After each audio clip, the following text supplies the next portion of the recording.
Salut, c'est Martouf. Alors aujourd'hui, je vais commencer une nouvelle série où on va parler histoire de la monnaie. Donc nous allons remonter dans des temps très anciens, comprendre l'histoire de la monnaie et des systèmes économiques, ce qui est souvent oublié. Et nous allons voir les enchaînements qui se font. Et nous allons voir ça en plusieurs épisodes. Et pour finir, nous allons arriver à l'explication du système actuel, pour ceux qui ne sauraient pas encore comment ça marche. Les quelques alternatives qui ont été existantes dans l'histoire, mais qui ont peut-être disparu. On verra pourquoi. Et ensuite, nous verrons sur les alternatives qui sont en train de se créer, surtout depuis une dizaine d'années, après la crise des subprimes, la crise financière de 2008. Il y a des branches comme les monnaies locales complémentaires et les crypto-monnaies qui se développent à fond. Et on verra si c'est un chemin d'avenir ou pas du tout.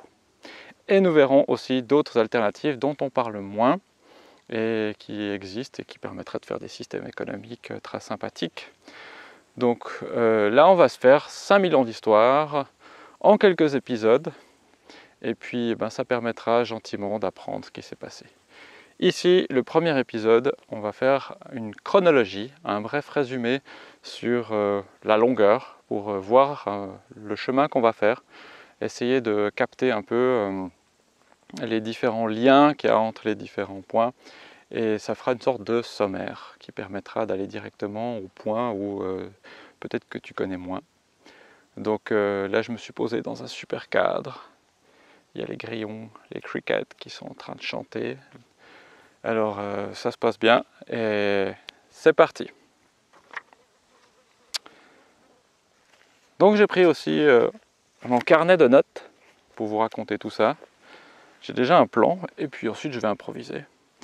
Donc dans la chronologie, quel est donc le système originel, le système naturel qui permet aux humains de faire société, d'organiser leur économie. Il faut déjà savoir d'où vient le mot économie, c'est eikos et nomos. C'est du grec. Éco, c'est la même racine dans économie que dans écologie. Ça veut tout simplement dire la maison, l'environnement. Donc ici, je suis dans un très bel environnement. Et cet environnement est organisé. Il est aussi organisé par des règles. Et nomos, c'est justement les lois, les règles. Donc l'économie, ce sont les règles de la maison, les règles de l'environnement, les règles de fonctionnement, tout ça. Et l'écologie, c'est la science de l'environnement, la science de notre maison. Le pape, il a aussi fait un bouquin où il explique la maison commune. Alors c'est vraiment cet environnement, ce éco. Alors ici, on va reprendre comment les humains s'organisent, quelles sont les règles de l'économie. Et la monnaie, c'est quelque chose qui est assez central à l'homier, c'est vraiment une des structures de base. Et ces structures, des fois c'est de la monnaie, donc le mot est très flou, des fois c'est des substituts monétaires, des fois c'est des jetons valeurs, je vais essayer de préciser un peu ce que c'est.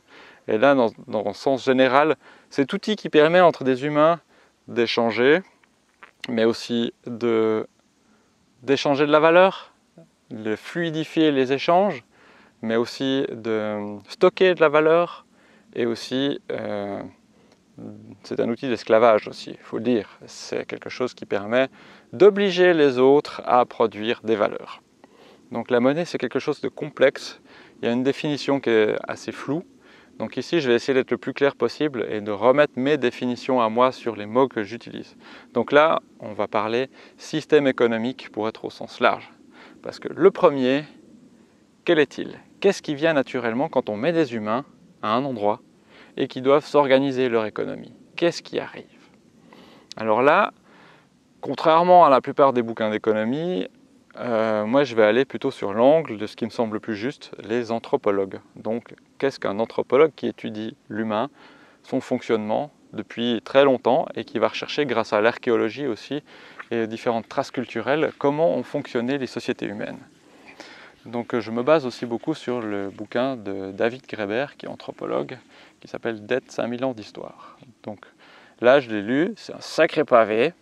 J'en ai fait un résumé, j'en ai encore résumé, sortir la substantifique moelle et essayer de faire un chaînage cohérent. Et je vous raconte l'histoire de ça. Donc voilà, c'est le voyage que nous allons faire. Donc pour y revenir, quel est le système naturel qui émerge quand on met des humains en commun? Eh bien, il semble que c'est un système qui existe toujours. Donc il existait il y a 5 ans, 5000 ans, il y a 10 000 ans. C'est l'espèce de noyau familial. C'est une confiance dans ce noyau familial, dans les individus qui le composent, toute la famille, les différentes générations qui vivent ensemble, mais peut-être aussi tout d'un coup des familles parallèles qui se créent. Et ce noyau grandit. Donc ça, c'est ce que j'appelle comme système économique un peu le communisme primitif. C'est le don dans une communauté de confiance. Parce que concrètement, à ce moment-là, les gens ne calculent pas. Si tu es mon frère, si tu es mon fils, je te donne des choses, parce que j'ai confiance en toi. Et je sais qu'à tout moment donné, tu seras aussi là pour donner en retour.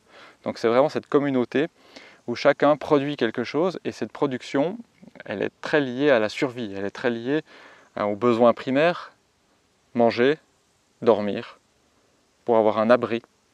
Et ça, c'est vraiment quelque chose de base. Donc tout le monde s'organise. Si on va chercher à la chasse ou à la cueillette, je ramène tout et on mange tout en commun. On partage, et peut-être qu'un jour je ne pourrai pas aller et c'est l'autre qui va inverser. Et ça, c'est vraiment un communisme primitif. Comme ça paraît vraiment très loin. Primitif dans le sens premier, c'est quelque chose de très vieux. Et en fait, ça existe toujours. Actuellement, une famille, elle fonctionne toujours comme ça. Je connais peu de parents qui, à 18 ans, envoient la facture à leur enfant. Voilà ce que tu m'as coûté pendant 18 ans, et j'espère que tu vas rembourser. Non, on est vraiment dans le don. Et avec ses potes, l'exemple que je sors très souvent, c'est l'histoire j'offre la tournée quand je vais boire un verre avec mes potes. Et quand j'offre la tournée, eh ben, je me dis que si c'est vraiment mes potes, ils vont me payer la tournée en retour la prochaine fois qu'on va boire un verre ou une autre fois. Je ne calcule pas vraiment, c'est vraiment un échange dons et des dons et contre-dons. Est-ce que le don pur existe vraiment? Ça, c'est une question. Le don totalement inconditionnel et totalement désintéressé. Je te laisse méditer à tout ça. Donc là, on est dans un système de dons, mais celui qui ne paye pas la tournée, jamais, qu'est-ce qui va lui arriver? La plupart des gens à qui j'ai posé la question, ils ont dit « Ah, c'est évident, ben, on ne lui paye plus rien, et puis c'est plus notre pote, et puis hop, on l'exclut de la communauté. » Et c'est bien ce genre de choses qui arrivent, vers une transition vers un autre système. C'est un système qui est donc toujours en vigueur, mais qui n'est pas adapté partout. Il est surtout une échelle à laquelle il ne s'adapte plus. Donc cette échelle, c'est le nombre d'humains qui complexifie cette société, et au bout d'un moment, la confiance n'est plus suffisante pour te dire si je te donne, est-ce que tu vas m'arnaquer ou pas? Donc là, transition sur un autre système. Nous arrivons dans un système où la mémoire est importante. Donc qu'est-ce que j'ai pour écrire? Alors ici, je suis dans un environnement assez simple. Je peux juste trouver quelques cailloux. Ah ben, j'ai un peu de terre là. Et c'est de la terre qui est un peu argileuse. Donc direct, on se retrouve en Mésopotamie, vers à peu près 3000 avant notre ère, donc il y a 5000 ans au moins. Et là, on retrouve des gens qui ont commencé à avoir des cités-États, des trucs très grands. Donc chez les Sumériens, on a retrouvé beaucoup de tablettes d'argile. Et il semble que ce soit, en tout cas, si ce n'est pas là, où une des premières écritures qu'on connaisse. Et ces tablettes d'argile, la plupart qu'on retrouve, elles sont en fait des reconnaissances de dettes. C'est de la comptabilité entre personnes. Donc, ok, je t'ai livré 25 fraises au mois de mai. Quand je viendrai te demander quelques poires en octobre, eh bien, j'espère que tu te souviendras de ça, et puis que on peut acquitter les dettes entre nous comme ça. Donc c'est toutes des questions de dette contre dette. Donc là, on n'est plus vraiment forcément dans le don, mais on n'a plus forcément confiance en tout le monde, tellement la société a bien grandi en nombre d'individus. Et donc ça, c'est un système dont les économistes ne parlent pas beaucoup, mais que les anthropologues nous parlent. Parce que si on va dans la documentation, par exemple la Banque nationale suisse, ou la plupart des bouquins d'économie, on nous dit « tout commence avec le troc ». Est-ce que le troc a déjà existé? Les anthropologues disent non, et les économistes disent toujours « tout commence avec le troc ». On tranchera la question dans les épisodes qui seront dédiés à ça. Ici, on va juste continuer la chronologie, parce qu'il y a encore un bon bout. Donc ici nous sommes en moins 3000 et quelques. Et là les gens font des reconnaissances de dettes sur des tablettes d'argile. Donc nous avons un système de comptabilité. Les Phéniciens ont utilisé ça pour faire du commerce sur toute la Méditerranée, ça fonctionne très bien. Une ardoise dans chaque port, on note les reconnaissances de dettes de chacun et on commerce. Et ça marche super bien. Et il y a une innovation technologique qui arrive autour de moins 600, moins 700, qui se trouve être la monnaie métallique, les pièces de monnaie. Vraiment les trucs dont on a l'habitude actuellement, les pièces. Et ça, c'est une révolution. Mais pourquoi est-ce qu'elle arrive? Alors je ne vais pas encore rentrer trop dans le détail, mais c'est quelque chose qui est lié à l'armée, aux militaires. Quand on a des reconnaissances de dettes entre des populations qui se connaissent, où il y a de la confiance, on peut payer des gens qui sont inscrits dans un réseau social. Mais quand ils sont sortis de leur réseau social, on ne peut plus payer des gens. Et qui sont les gens qui sont sortis d'un réseau social, qui sont tout seuls? Eh ben, c'est les soldats, ceux qu'on n'aime pas tellement, ceux qui massacrent tout le monde, eh ben, ils n'ont pas d'amis, et du coup, pour les payer, on est embêté avec ce système. Donc c'est là que quelques bandes qui faisaient des razzias en vivant sur le dos des paysans, en leur volant leurs récoltes, ont tout d'un coup innové et trouvé une solution pour ne plus tuer en fait ceux sur qui ils vivent, sur le dos de qui ils vivent, mais pouvoir les rendre entre guillemets esclaves d'un système. Et ils ont inventé le jeton valeur, la monnaie. Donc on se retrouve en moins 700 avec par exemple Crésus, qui était roi de Lydie et qui avait la rivière Pactole derrière chez lui, dans lequel il allait chercher des petits cailloux d'électrum, les alliages de or et argent. Et avec ça, il faisait des pièces de monnaie et hop, tu mets la tête du souverain dessus, la personne qui paye en dernier recours. Et avec ça, tu peux payer des soldats. Et en payant des soldats, tu as une armée qui est plus forte. Mais il faut créer un marché pour entretenir cette armée. Donc on verra là le rôle de l'impôt. Je ne rentre pas dans plus de détails. L'impôt est important, les soldats, l'esclavage. Faire une boucle, on crée un marché et ce marché se développe. Le seigneur avec son pouvoir de seigneuriage, on appelle toujours ça comme ça, quand celui qui crée la monnaie a un pouvoir de seigneuriage, eh bien ce seigneur a un pouvoir et il a un marché à disposition et il peut avoir tout ce dont il a besoin pour équiper son armée. Et là-dedans, un nouveau tournant de l'histoire s'ouvre. Les économistes, dans leurs bouquins, ils commencent souvent à peu près là. Ils vous disent, le troc, ça marche pas bien parce que changer un lama contre un mammouth, ça coince. Donc on a inventé la monnaie. Mais alors cet intermédiaire de confiance, parce qu'on est toujours là-dedans, ben, on a vu que c'est que la moitié de l'histoire, vu que 2700 ans avant, avec les Sumériens, on faisait des reconnaissances de dettes. Et puis là, ben, on continue avec des jetons valeurs. Et ces jetons valeurs ont une efficacité incroyable, ils grandissent, ils grandissent, ils grandissent, et ça donne les grands empires, comme celui d'Alexandre le Grand. Et ils bouffent tout ce qui existait avant. Donc ça transforme complètement la société, et là on a quelque chose d'intéressant, c'est qu'il y a une nouvelle caste de pouvoir qui débarque.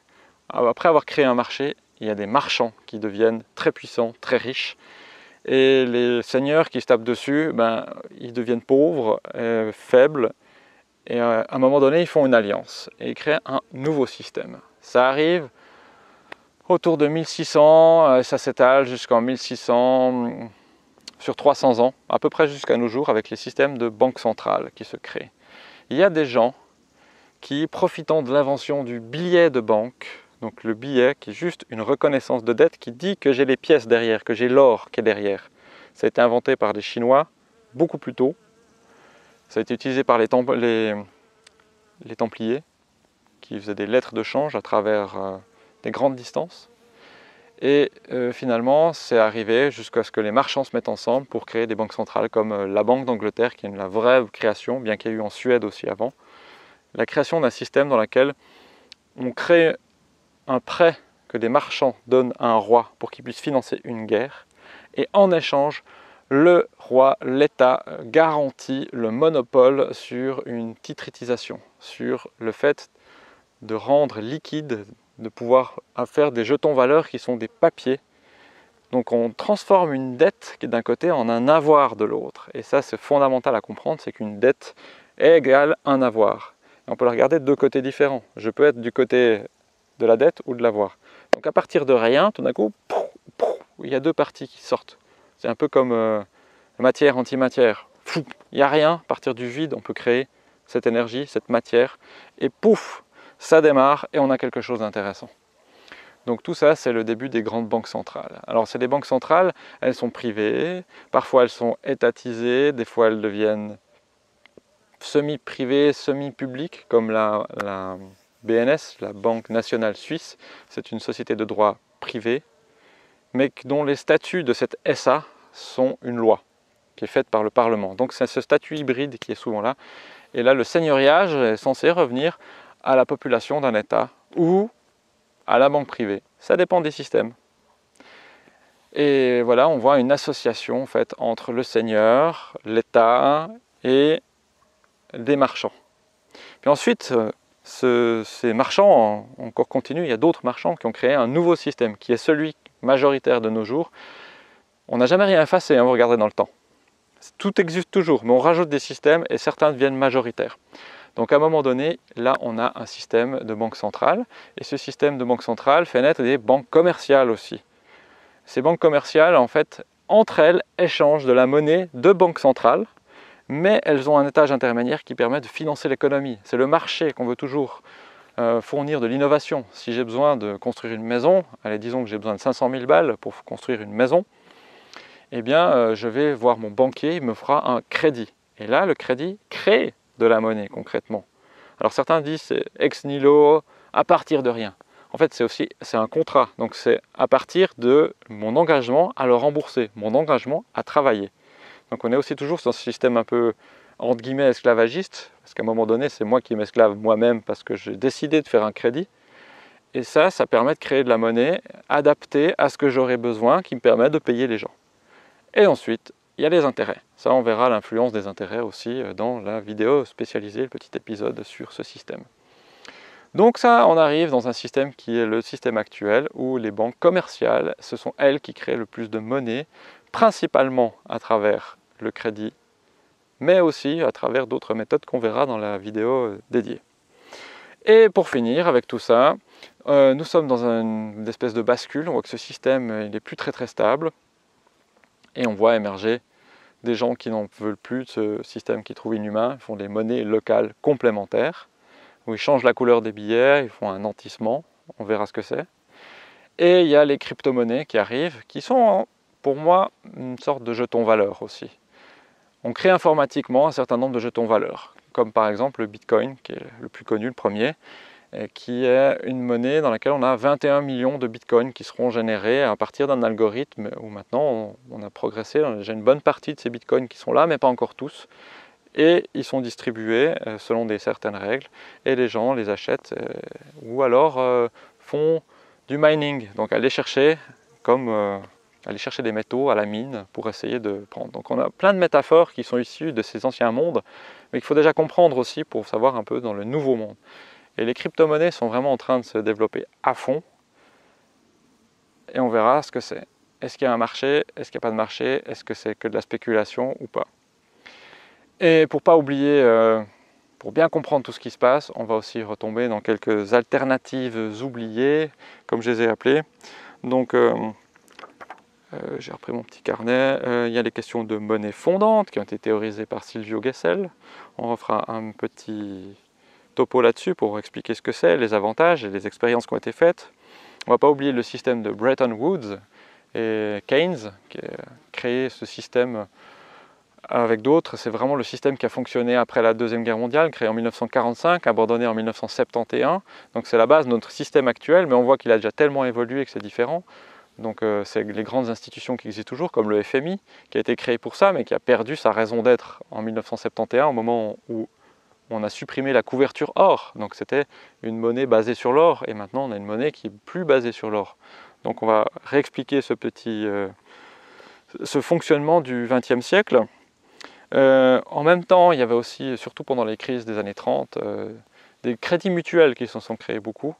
Donc c'est des dettes, on parle beaucoup de crédit face à un banquier, mais là un crédit mutuel c'est face à une communauté entière. Donc on verra aussi comment ça fonctionne le crédit mutuel, ce qu'on peut en faire. Il a passablement disparu, mais il est en train de renaître sous certaines formes, donc on verra ce que c'est, le potentiel. Et puis on parle aussi du chartalisme. Le chartalisme, c'est très intéressant, c'est une vision d'une banque centrale au service d'un État qui crée de la monnaie quand on en a besoin et qui le détruit avec les impôts qu'on redemande. Donc là, on a une version différente du fonctionnement des impôts de celle qui était à l'origine des impôts, créée avec la monnaie jeton valeur. Donc on reverra tout ça aussi. Nous avons les selles, les monnaies locales, ça ressemble pas mal des fois. Et puis on finira par ce que j'appelle le système monétaire équilibré, qui est déjà toute une théorie pour reconnaître les paramètres qui sont toujours en jeu dans différents systèmes économiques. Donc dans tout ce que je vous ai présenté maintenant, il y a toujours des paramètres, mais des fois ils sont mis dans un sens, des fois dans l'autre, des fois mathématiquement on peut voir que c'est positif, négatif, la référence est mise à un endroit, on peut avoir un crédit ou ne pas avoir de crédit, avoir une limite de consommation en crédit. Déjà comprendre tous ces paramètres, et puis on terminera sur quel est un système économique qui pourrait être, selon moi, bénéfique à l'humanité, quel est le meilleur qu'on pourrait trouver, et voir comment ajuster ces paramètres pour faire quelque chose qui, moi, me semble juste. Peut-être que de ton côté, c'est autre chose qui te semblera juste, mais en tout cas, on verra là où on peut manipuler ces paramètres et sortir quelque chose. Voilà, c'était donc le programme. Et on refera une petite vidéo bientôt pour essayer de comprendre le don dans une communauté de confiance. On reprendra chronologiquement tout ça jusqu'au bout. Voilà, alors je te laisse méditer sur tout ça. À bientôt!